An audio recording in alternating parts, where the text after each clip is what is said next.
Hey everyone, so One Piece chapter 998 just came out, and this was a pretty huge chapter in terms of reveals, matchups, and double page spreads. I mean, this felt Marineford-esque in that it felt like a fairly short chapter because of all of the big spreads with lots of cuts across the battlefield.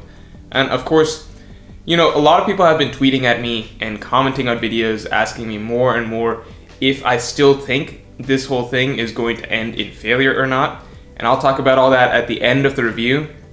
To start with, on the bottom floor, we have Marco's Flames helping with the Ice Oni situation. So, if this is the final battle, and by the way, I'll be saying the phrase, if this is the final battle, a lot during this review, just because we have to frame it as if this is the final battle. So if this is the final battle, then overall, I didn't really love this whole Ice Oni plot thread for Chopper. On the one hand, I like that Chopper is getting to shine as a doctor, because it's not like every arc he gets to do something as a doctor, besides us, after the fight, getting to see him patch up the crew. I guess Punk Hazard was the most doctor-focused arc I can think of him off the top of my head. It had a nice running plot that was pretty important, curing the kids and all that, but that's not the norm. Like, usually we wouldn't expect Chopper to get a full Doctor storyline in an arc. And also, Zoe, at the beginning of Zoe, though that was really quick, Chopper did get to act as a doctor in the spotlight.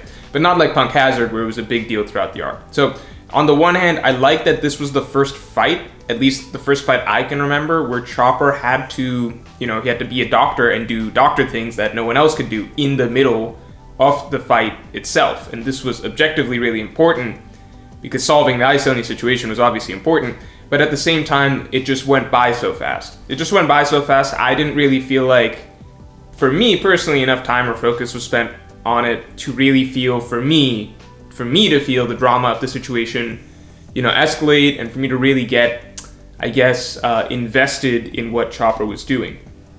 To me, it felt like it kind of just popped up, became a quick problem, and a few chapters where we would cut to Chopper for a few panels to remind us that, it's a problem that he's trying to solve. And then basically last chapter we got the panel of him solving it, and then now it feels like we're pretty much good to go. But at the same time, speaking too quick, I might be speaking too quick on all this, since for all I know, Oda's gonna throw a wrench in the works, maybe Queen does something to complicate the situation to add to what Chopper has to figure out. I don't know, but I'm just saying, to me, as it is at the moment, I felt like it was definitely a good idea for Chopper to have to shine as a doctor during the battle itself, which doesn't often happen. And this was probably the best setup for it, because, the Beast Pirates, they use a lot of chemical weapons, and of course Queen is there, who specifically uses a lot of chemical weapons. So I like that Chopper got something as a doctor in the middle of the battle, but I just wish we could get some more focus on it so that it could feel more impactful. I'd rather it not have been included just for the sake of including it, which is what it feels like to me at this moment. Let's see how it keeps going over the course of the next few chapters. But let me know if you guys like the Ice Oni challenge for Chopper or not, if it's going to be a memorable part of the arc for you or anything like that. So, that aside, the rest of the chapter was great. It looks like Marco is going to be taking the remaining Zoro, Brook, Robin strides up to Onigashima, but it's unclear how many people in total are actually going to go up out of that group. So, for example, Zoro seems really likely to go up, but Chopper, of course, he's going to be staying down. If Chopper does stay down on the main floor, which I think we can chalk him up as doing that, then I could definitely see him getting involved in the Ulti and Page 1 fight even. So maybe we could see something such as, the full weakling trio, Chopper, Usopp, Nami, against Ulti and Page 1. I actually think that would be a lot more, in my opinion, a much more even fight. I'd like to see that. Maybe, it didn't look like it, but maybe even Brook stays, and then it feels like you've got a pretty even fight, because you've got the weakling trio plus Brook against two very strong, relatively strong opponents. If you think back, Page 1, we can assume he lost to Sanji, that's what it looked like, but he still gave Sanji a fight, which automatically means he's a real heavy hitter for any of basically Brook, Nami, or Chopper, or Usopp to take on, right? And then we had Ulti, who was also able to give Luffy trouble, which is a big deal. Plus she was, she was sparring with Yamato briefly, so just in general, Ulti and Page 1 versus maybe, I want to say Brook, Nami, Usopp, and Chopper would be cool to see. A 4v2. But then on the other hand, let's just say it is just ulti at page 1 just for Usopp and Nami, then I don't know, I could see Chopper having to go Monster Point and taking on the remaining numbers instead, because those are the remaining heavy hitters, I suppose, that would be on the ground floor. Also, I'll say here, this is me thinking of matchups generally. If we assume this is the final battle, if this isn't the final battle, then everyone's just gonna, and they're just gonna end up losing against whoever they fight. But maybe they get rematches against those same opponents down the line. I don't know. But easier for me to think at the moment, for me at least. Let's assume, again, for the sake of this video, let's assume that this is the final battle. If it is, and I'm addressing my thoughts overall on whether or not it will be ending in failure or not at the end, but if it is the final battle, here's something I could definitely see. Let's say they're trying to go up to the top. So again, Zoro, Robin, Brook, they could all go up to the top. I would definitely imagine Robin versus Black Maria. I could see Robin ending up getting dropped off on the 3rd floor, because here's a small, I guess it's not enough to say it's a trend, but it has happened with Sanji opponents in the past, where sometimes the first person he gets matched up with, his initial matchup, isn't his main matchup, and he swaps later on to a stronger opponent. Like in Alabasta, if you see everyone got paired up with opponents, and Sanji was with Chopper against the Mr. 4 pair, then partway through, Oda swapped things and had Sanji against Mr. 2. And, same thing in Enies Lobby, where Sanji fought Khalifa first, and obviously, it's made to look really bad, and then later on, he got swapped to fight Jayabura. I think we could see that here again. Sanji's got a mismatch. He can't really beat Black Maria. To me, Robin versus Black Maria just makes sense. I think Oda likes girl versus girl matchups, and I don't know, Black Maria, she kind of gives me a bit of old school Robin vibes herself. Like, by that I mean like Miss All Sunday vibes. And I think it's hard to give Robin a good matchup because of her abilities are kind of like, the way her abilities are, either Robin just wins a fight right away, or she just can't win. So it's hard to do a drawn out fight with her, just because of the nature of her abilities. But the fact that she's up against Spider and Shapeshifters could make Robin have to get creative, so we'll see on that. But bottom line, I think Sanji will end up fighting Queen, so I think Robin will be swapping in for him instead, especially if Marco is flying people up, so Robin could easily end up on the 3rd floor instead. So then on top of that, we would have either Zoro versus King or Marco versus King. I would personally prefer if Zoro gets a fight, though that kind of leaves Marco hanging, so, who knows, we'll have to see. But bottom line is, it does look like lots of matchups are being set up here. I loved the Frankie and Sasaki setup because it just feels right. Like Sasaki, a lot of people guessed he would be a Triceratops. I, by the way, was totally off initially. I had said way back that I thought that he might be a T-Rex, but in that case, Sasaki's a Triceratops, obviously. So in that case, who is Oda saving the T-Rex for? Maybe Yamato, though I also like people saying Yamato might be a white tiger, so Yamato's still a question mark. Drake seemed like a T-Rex, but Drake's an Allosaurus. Let me address that real quick, by the way. We saw Drake versus Apu. That's a fight I could definitely see continuing. Either Drake versus Apu or it transitions into Drake versus Hawkins. I'm not sure yet. But I'm just saying, let's not count out Apu just yet, because we literally just did last chapter where everyone was saying Zoro one-shot at Apu. To me, by the way, the swings in power scaling perception from chapter to chapter are just getting so ridiculous because everyone is so reactionary. I don't know if this is going to be like an entire video or something, because I could talk about the One Piece fan base's bad reactions to power scaling for a while. And how a lot of a lot of people claim that One Piece has bad power scaling. To me, it's more so people really overreact and make huge judgments off of just one chapter and not really apply context, or even just like wait a bit to see the next couple chapters to see if our assumptions are right. Because you could literally just use like just Apu on Onigashima as a case study of how badly people overreact to single events from chapters and then cry about how One Piece is inconsistent, when literally it's just people don't wait a little bit to get a better picture. Like, think back to how drastically from the start of Apu and Onigashima, how many times people's claims about how strong Apu was shifted from chapter to chapter, going from when we first saw him against Luffy and Zoro, and then now. Just think about all of that. But back to Frankie versus Sasaki, I really like it because they're both tanks. Frankie's a literal tank, and a Triceratops is a really tanky dinosaur. You know, it's got, I guess, helmet, shield, a plate around its head, horns. They're tanks, you know what I mean? So it just feels like a good matchup for Frankie. And if Frankie beats Sasaki, I don't think people realize how big of a deal that would be for Frankie to do that solo. Because Sasaki and Who's Who initially were kind of being portrayed as the most notable Tobiroppo, or like the ones most likely at least to challenge for a Calamity spot or an all-star spot, you know? Like, look at Luffy versus Ulti in page 1 and consider that Sasaki might be stronger than Ulti or page 1. Like, the Tobiroppo are no joke overall. Like, X-Drake was a Tobiroppo, and Sasaki is one of the more hyped up Tobiroppo.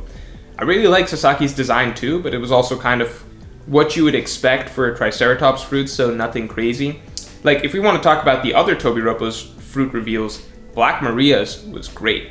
I love that she's shown in her full form upside down. That just feels very, I guess, spider-like. And just in general, Black Maria, she's had that whole Black Widow vibe since her introduction, basically, so definitely fitting.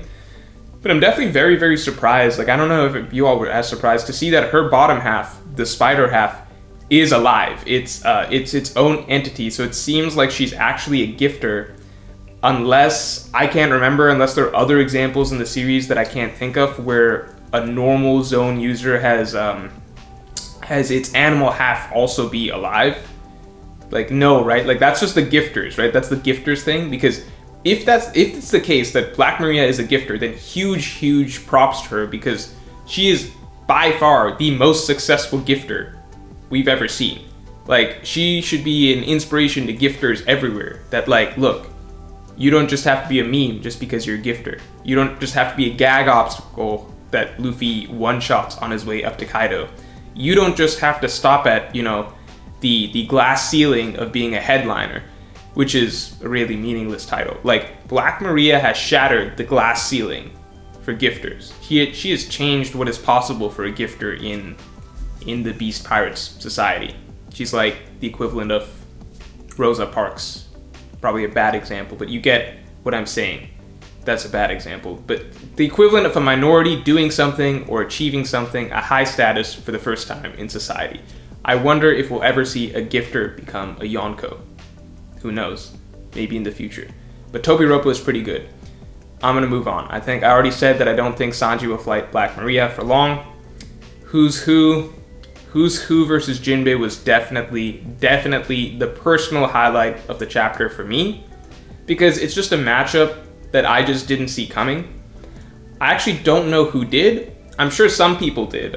Like, obviously some people must have matched up, you know, Who's Who and Jinbei, but it's not just something that I heard thrown around much. Like, I heard maybe Jinbei fights Jack, maybe Jinbei fights Sasaki, but Jinbei versus Who's Who, that's just really cool. And it makes a lot of sense to me in terms of my personal views on power scaling. Like, I never personally thought that Jinbei, it made sense for him to fight a Calamity. I always thought Jinbei was just sort of just short of that, like, because you have to remember, even a third commander like Jack, I mean, look at what Cracker, who was also a third commander, look at what Cracker did to Gear 4th Luffy.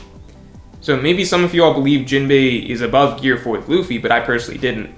Also, just generally, I personally consider those top 3 commanders in Yonko crews, like, I hold them in very high regard. I just view them as very, very elite. That's where I would put characters like Doflamingo, for example. Jinbei, to me, I would put him just under that group. Maybe that's underrating him, but here we are. It looks like, you know, right now he's matched up against Who's Who. So maybe that does go to show something. And Who's Who is probably the strongest Tobiroppo, so probably Who's Who is actually a perfect matchup, as I was saying, in my opinion, a perfect matchup for where I kind of had Jinbei, because in my personal opinion, I had Jinbei just under the trio of Calamities. So Who's Who makes a lot of sense. Though, to be fair, I guess you could argue that maybe Who's Who could beat Jack or something, like Who's Who was vying for a higher spot. But I'm just going off, on face value, the hierarchy of the Beast Pirates as it is, as we know it. It seems like the 3 Calamities, then Who's Who right underneath at the top of the Tobiroppo. But more than that, okay, so sorry on the power scaling tangent. I just liked seeing Jinbei get a matchup that made sense for where I personally considered him, and I wanted to mention that. The main thing I also really liked was Who's design. This was definitely my favorite design out of the Tobi Roppo that was revealed this chapter. Maybe it's the pose, or maybe it's like the cigarette, or the fact that the pose that he's just a giant relaxed cat with his helmet on. He's like looking down at Jinbei. I don't know, it was just a really cool page to see Who's Who facing off with him, and I like the details of what the rest of the characters in the Cat's Cafe are doing. There's some cool designs in there. And by the way, I don't have a good theory on how he knows Jinbei. I think that's really cool to throw in, because it makes Who's Who more interesting, that he has some sort of, significant past, possibly significant past, where he could have run into Jinbei back when Jinbei was Shichibukai. I don't have a good theory. I'm sure dozens will be out by the time I post this review. But what I really did like was, this is one of my favorite Jinbei lines. I guess it's minor, but I really did like that Jinbei said this line. He said that the title of Shichibukai isn't as valuable, or doesn't have as much weight, basically, as a member of the Straw Hat Pirates. That's really, really cool. I don't love Jinbei. I've outright said before that I would rather he did not have joined the Straw Hat crew. But I really do like this sort of mentality and praise that he has expressed for Luffy in the past repeatedly, because Jinbei is a well-known, respected veteran of the New World, and he talks about Luffy with it in mind that Luffy is the Pirate King. That Jinbei, in his mind, he just joined the Pirate King's crew. Like, this line to Who's Who reminds me of what Jinbei said to Big Mom, that the crew of the Pirate King wouldn't be intimidated by a mere Yonko or something along those lines. And that was big, because to Jinbei, Luffy is the Pirate King. He's already above these trivial things like Yonko or Shichibukai. Like, don't talk about that stuff to Jinbei. Don't talk about warlord title. Don't talk about being an emperor. Like, Jinbei is saying being a crew member of the Pirate King is a way bigger deal than stuff like that. So I like this trend for Jinbei's dialogue. Definitely like that aspect of him. And then lastly, we have the Ace reference. So a while back, I made this theory that Ace actually joined the Beast Pirates, and you can check that theory. I'll put the link in the description below. But basically, my logic was that if Ace came to Wano and met Yamato, then that means Ace probably was at Onigashima at one point. And if Ace was at Onigashima, then, based on the fact that Ace had also met Tama, we knew Ace had met Tama, and that means he knew how bad the people of Wano had it, and the fact that Ace, like the first thing Ace did in the New World was say he wanted to take down the Yonko, he wanted to take down Whitebeard and stuff, like he was gunning for Whitebeard's head. So overall, just all those things taken into account, my thinking was that if Ace was in Wano, if Ace was in Onigashima, then there's no way he wouldn't go after Kaido. Like, there's no way, Ace, of all people, wouldn't be like full-on, headstrong, hot-headed, angry to go after Kaido. So at the very least, that part of my theory was confirmed, that Ace did in fact at one point try to take down Kaido, so 50% confirmed. The next part of my theory was that if that's correct, that Ace tried to take down Kaido, then in my mind the logic, I guess what would make most sense would be Ace gets beat. I think we can all assume that happened. And we know that Kaido likes to break people, and he likes to make them work for him. So then maybe Ace, that's the rest of the theory, maybe Ace was forced into Kaido's crew briefly, till something obviously happened and he got away or vowed to return or something. Not saying that Kaido broke Ace, but at the very least, Ace was definitely defeated by Kaido. So Ace would have taken Kaido on directly and obviously lost, like Luffy. And if that's the case, then the next step from Kaido's end would have probably been to, try and make Ace a subordinate, because that's what Kaido does. So we have to wait, and we have to see if that's actually what happened. But I just like the fact that at least part of it was confirmed, that Ace trying to take down Kaido, that did happen. I think it's very safe to say Ace lost. So then the final piece of that theory would be that if Ace lost and was then made to work for Kaido briefly. That is yet to be determined. We'll find out soon, hopefully. So lastly, let me talk about everyone's favorite topic. Is the raid going to fail? I don't know. I really don't know. I know, I'll definitely acknowledge that a lot of things this chapter look like the final battle setup. To me, it's mainly setting up the matchups that feels big, that feels final battle-esque, though obviously that is also what Oda would do to lead the reader to think that it's the final battle, to make a loss more impactful. But then obviously also the more straightforward route is that this is just the final battle. So, have I changed my mind? It's difficult to say, but no. I'm sticking with the raid failing. We're gonna ride or die on this. The raid will end in failure. It's too late now. I can't back out now. Also, logically, in my mind, I'm just holding on to my initial argument for why I believe the raid will fail. I think that's still very valid. And I think there's still a lot of other things still hanging in the plot that suggest that they won't win here. And small things that have happened over the course of Onigashima that still make me think that this just isn't the time yet. It doesn't make sense for them to win here.